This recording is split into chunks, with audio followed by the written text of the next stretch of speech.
Dans cette 13e partie de la vidéo numéro 4, nous continuerons toujours de parler de la comptabilité des matières. En effet, la comptabilité des matières étant la gestion comptable des stocks et des immobilisations dans l'administration publique, mais force est de constater qu'à la CEI, la gestion de stocks ne se fait ni dans les entrepôts de Yamoussoukro et de Yopougon, ni nulle part ailleurs. Alors comment peut-on appliquer une comptabilité des matières sur la base de ce qui n'existe même pas? Ce n'est pas la gestion des stocks, mais du magasinage qui se fait dans ces entrepôts. Encore que le magasinage même ou l'entreposage impose des normes scientifiques et techniques et respect des procédures et méthodes de gestion de stock, de stockage et de préparation de livraison.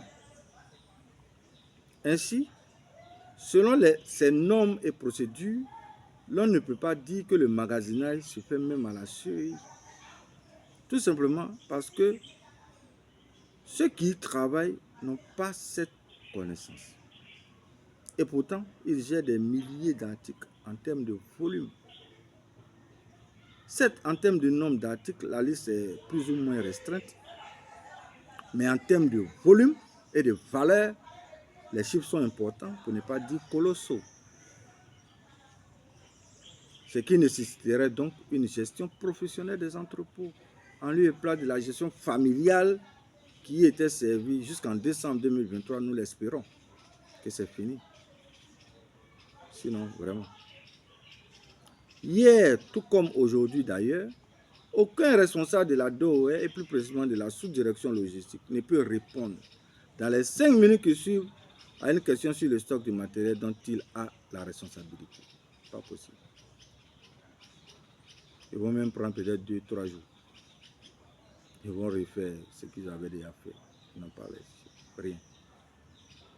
Et comme rien n'est informatisé, contrôlé et suivi dans ces entrepôts et ailleurs dans les autres services, des personnes en profitent pour leur propre compte, pour leur compte personnel. Et pourtant, les entrepôts sont le lieu d'excellence pour établir des bonnes pratiques de gestion de stock, vu leur importance en termes de dimension et du fait qu'après la passation des commandes, la réception de ces commandes se fait dans les magasins ou les dépôts ou les entrepôts et autres. En comptabilité des matières, la réception des matières et matériels se fait d'une manière spéciale et transparente. Le matériel ou la matière est réceptionné par le comptable matière. La réception doit être faite par une commission qui exerce 2 types de contrôle. Un contrôle de conformité qui consiste à vérifier la conformité de la livraison aux spécifications de la commande et un contrôle quantitatif qui porte sur l'état et la quantité des articles livrés. Ces contrôles peuvent donner lieu à l'acceptation ou au rejet de tout ou partie des articles du lot. La réception des matières est faite en présence des fournisseurs ou de leurs représentants, dûment mandatés, du comptable matière et du gestionnaire de stock ou le magasinier. Un procès verbal de réception est dressé à cet effet. Toutes ces précautions sont prises pour ne pas qu'il y ait des commandes non livrées et facturées payées, ou livrées partiellement et facturées totalement et payées. Au niveau de la CEI, et précisément dans les entrepôts d'Abidjan et Yamoussoukro, jusqu'en décembre 2023, nous l'espérons, puisque j'étais là jusqu'à cette période, nous l'espérons, les pratiques qui s'y déroulaient étaient contraires aux exigences demandées par la comptabilité des matières pour une gestion rigoureuse des entrepôts. Ainsi, à l'entrepôt d'Abidjan, les commandes et de surcroît des grosses commandes sont réceptionnées sans véritable contrôle. Ce qui nous a conduit à observer au cours d'une opération de déploiement un manquant important de chaises Malaga dans la commande qui devait faire l'objet du déploiement du matériel mobilier de bureau dans les commissions locales en 2022. Et ce n'est pas le seul cas, ce n'est pas du tout un cas isolé, c'est juste le dessus de l'iceberg. Ce genre de choses arrive très souvent dans les entreprises lorsque les magasiniers ou les gestionnaires ou les responsables de ces entrepôts sont de connivence avec le fournisseur. Et la comptabilité matière, qui est une comptabilité de gestion logistique, de traçabilité, met cela en lumière. C'est donc pour cette raison qu'il est impérieux non seulement d'instaurer une gestion informatisée de stock dans les entrepôts de la CEI, mais aussi d'y introduire la comptabilité des matières.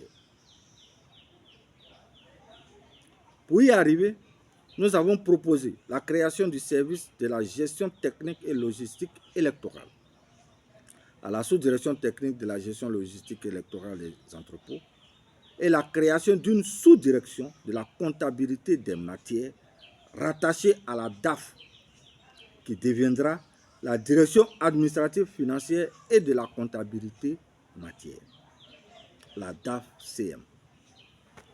Au niveau de la DAF, et précisément à la sous-direction des moyens généraux, selon la comptabilité matière, avant d'entreprendre toute démarche d'acquisition, le gestionnaire doit choisir le fournisseur ou le prestataire de services offrant les meilleures conditions de livraison, de qualité, de prix, de paiement et de services après-vente après un appel d'offres à concurrence. La commission de déploiement des offres peut se référer au référentiel des prix élaboré par le ministère de l'Économie et des Finances. Malheureusement, à la CEI, la DAF est seule à choisir les fournisseurs ou les prestataires de services, sans appel d'offres. Excusez-moi. Faisant fi de toutes les procédures qui soutiennent des achats efficaces. À telle enseigne qu'on n'utilise même pas l'article quand il est déjà abîmé ou inutilisable une année après. Dans les entrepôts de la CEI, des milliers de matériels qui ne tiennent même pas le cycle électoral.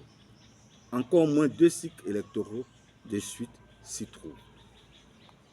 Et à chaque nouveau cycle électoral, l'on renouvelle ces mêmes commandes et ainsi de suite, faisant de cela une ancienne tradition. Alors que nous avons leurs substituts qui sont meilleurs en termes de qualité et d'adaptation à la réalité qui imposent leur utilisation sur le marché, engendrant du coup des pertes en matériel valorisées à des sommes importantes aux contribuables ivoiriens. Pareil pour le choix des prestataires de services.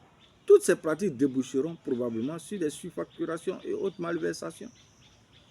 Seul un audit du processus achat et un audit financier pourront nous situer sur l'ampleur de la chose à la DAF. Merci pour la 13e partie et rendez-vous pris pour la 14e partie de la vidéo numéro 4.